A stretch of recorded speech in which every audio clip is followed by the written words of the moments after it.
கிறிஸ்துவுக்குள் பிரியமானவர்களே, இந்த நாளுக்கான தினசரி தியான வசனம் மத்தேயு எழுதின சுவிசேஷம் 3வது அதிகாரம் 14வது வசனம். மத்தேயு 3:14, Matthew 3:14. யோவான் அவருக்கு தடை செய்து, நான் உம்மாலே ஞானஸ்நானம் பெற வேண்டியதாயிருக்க நீர் என்னிடத்தில் வரலாமா என்றான். இப்போ யோவான் ஸ்நானனுக்கு என்ன வந்துருச்சு? ஐயா, நீங்க தான் அந்த மேசியா, நீங்க தான் அந்த இரட்சகர். அப்படி இருக்கும்போது நீங்கள் என்கிட்ட ஞானஸ்நானம் பெற வரலாமா? ஏன்னா நீங்கள் யோவான் 1வது அதிகாரம் 29வது வசனத்தில் நீங்கள் பார்த்தீங்கன்னா, மறுநாளிலே யோவான் இயேசுவை தன்னிடத்தில் வர கண்டு, இதோ உலகத்தின் பாவத்தை சுமந்து தீர்க்கிற தேவ ஆட்டுக்குட்டி, எனக்கு பின் ஒருவர் வருகிறார், அவர் எனக்கு முன்பிருந்தபடியால் என்னிலும் மேன்மையுள்ளவர் என்று நான் சொன்னேனே, அவர் இவர்தான். என்ன, ஞானஸ்தானம் கொடுத்து புறா வர்றதுக்கு முன்னாடியே இவர் என்ன சொல்கிறாரு? இவர்தான் உலகத்தின் பாவத்தை சுமந்து தீர்க்க போகிற தேவ ஆட்டுக்குட்டி என்கிற ஒரு வெளிப்பாடோடு வந்ததுனால இப்போ என்ன பண்ணுறாரு? இயேசு கிறிஸ்தவன்ட்ட வந்த உடனே யோவான் இல்லை இது வேண்டாம் அப்படின்னு சொல்லி தடை செய்து, எனக்கே என்ன உங்கள் ஞானஸ்தானம் வேணும்? எப்படி? நான் பரிசுத்த ஆவியினுடைய அபிஷேகம் ஞானஸ்தானம் எனக்கு வேணும், நீங்கள் மனம் திரும்புதலுக்கான ஞானஸ்தானத்தை எடுக்க வர்றீங்க, ஆனால் எனக்கே தெரியும் எனக்கு உங்களுடைய ஞானஸ்தானம் தான் வேணும், அப்படி இருக்க நீங்கள் என்கிட்ட வரலாமா அப்படின்னு கேட்கக்கூடிய ஒரு கேள்வி கேட்குறார்.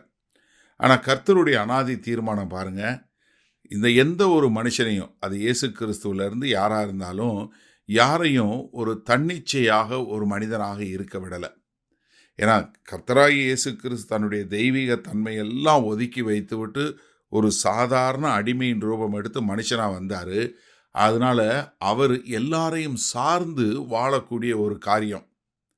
நீங்கள் கர்த்தராகிய இயேசு கிறிஸ்து ராஜபவனி வரக்கூடிய ஒரு காரியத்தில் நம்ம பார்க்குறோம். என்ன, அவர் என்ன சொல்கிறாரு?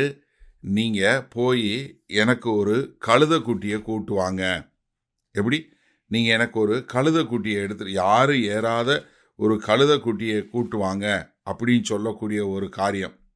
அப்போ அவங்க சொல்லும்போது, ஆண்டவரே, நாங்கள் யாராவது கேட்டால் என்ன சொல்லணும்? அப்போ சொல்லுங்கள், கர்த்தருக்கு இந்த கழுதைக்குட்டி தேவை இருக்குது. எப்படி? கர்த்தருக்கு கழுதைக்குட்டி தேவை இருக்குன்னு சொல்லக்கூடியது. அப்போ சிந்திச்சு பாருங்களேன், ஆண்டவராகிய இயேசு கிறிஸ்துவுக்கு ஏன்னா மத்தேயு 21வது அதிகாரத்தில் அவர் சொல்லும்போது என்ன சொல்கிறாரு? 3வது வசனத்தில், ஒருவன் உங்களுக்கு ஏதாகிலும் சொன்னால் இவைகள் ஆண்டவருக்கு வேண்டும் என்று சொல்லுங்கள். அப்போ என்ன, ஆண்டவருக்கு ஒரு கழுதைக்குட்டி தேவை இருக்குது. அப்போ நம்ம ஒருத்தரை ஒருவர் சார்ந்து இருக்க முடியுமே ஒழிய நம்ம தனிச்சையாக இருக்க முடியாது என்பதை மிக தெளிவாக நம்ம யோவான் இயேசு கிறிஸ்துக்கு ஞானஸ்தானம் கொடுத்தது மூலமாக நம்ம அறிந்து கொள்ள முடிகிறது. சரி, இந்த நாளில் இந்த வசனத்தை நம்ம எப்படி எடுத்துக்கொள்வது? ஒரு கிறிஸ்தவன் என்று சொல்லுகிறவன் தன்னிச்சையாக இருக்கவே முடியாது. நன்றாக தெரிஞ்சு கொள்ளுங்க. நீங்கள் யாராக இருந்தாலும் சரி, எவ்வளோ பெரியவங்களாக இருந்தாலும் சரி, நீங்கள் எவ்வளோ பெரிய ஊழியக்காரனாக இருந்தாலும் சரி, எவ்வளோ வல்லமை படைத்த ஊழியக்காரனாக இருந்தாலும் சரி, உங்களுக்கும் மற்றவர்கள் தேவை. அப்போஸ்தலனாகிய பவுல் ரொம்ப அருமையாக ரோமர் 16வது அதிகாரத்தில் அவ்வளோ பேரை குறிப்பிடுறாரு. ஒவ்வொருத்தரும் எவ்வளோ உதவி செஞ்சாங்க, ஒவ்வொருத்தரும் என்னென்ன காரியம் செய்தாங்க அப்படின்னு சொல்லக்கூடியதா. அப்போ என்னென்னா, தேவன் நம்மளை உபயோகப்படுத்துவதற்கு மற்ற ஜனங்களையும் கொண்டு வந்து இணைத்து நம்ம ஒரு சரீரமாக வழிநடத்தக்கூடிய ஒரு காரியம். இப்போ நான் ஊழியம் செய்து கொண்டு இருக்கிறேன், நான் ஒரு ஊழியக்காரனாக இருந்து எங்கள் சபையில் வழி நடத்துகிறேன்னா அது என்னால் நடப்பது இல்லை. எல்லாரும் சேர்ந்து ஒன்றாய் இணைந்து செயல்படுகிறோம்.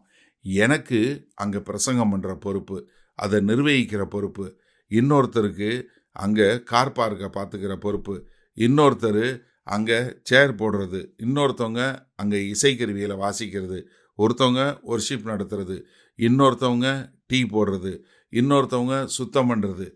எல்லாருமே அவசியம். எல்லாருமே ஒருவரை ஒருவர் சார்ந்து இருக்க வேண்டும். அதனால தான் நம்ம சபை என்பதை ஒரு சரீரம்னு ஆண்டவர் சொல்கிறாரு. ஏன்னா சரீரத்தில் எல்லா உறுப்புகளும் ஒன்றை ஒன்று சார்ந்து இருக்குதே ஒழிய எந்த ஒரு உறுப்பும் தன்னிச்சையாக செயல்படவில்லை. அப்போ இயேசு கிறிஸ்துவை ஞானஸ்தானம் கொடுப்பதற்கு யோவான் ஸ்நானகன் தேவை இருந்தது. அதே மாதிரி இன்றைக்கு கிறிஸ்து இந்த பூமியில் ஏதாவது ஒரு காரியம் நிகழ்த்த வேண்டுமென்றால் அவருக்கு நீங்களும் நானும் தேவை இருக்கிறோம், அவசியமாக இருக்கிறோம். அதை உணர்ந்து கொண்டு நாம் செயல்படுவோமா? வல்லபிதாவே, இதோ இந்த அருமையான நல்ல நாளுக்காய் நன்றி. எங்களுக்கு ஒரு நல்ல வெளிச்சத்தை கொடுத்தீங்க. இயேசு கிறிஸ்துவுக்கே யோவான் ஸ்நானகன் தேவை இருந்தது.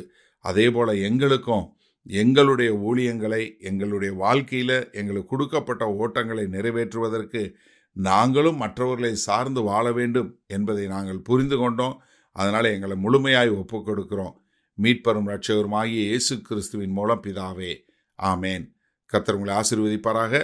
நாம் இன்று மாலை மன்னால சந்திப்போம்.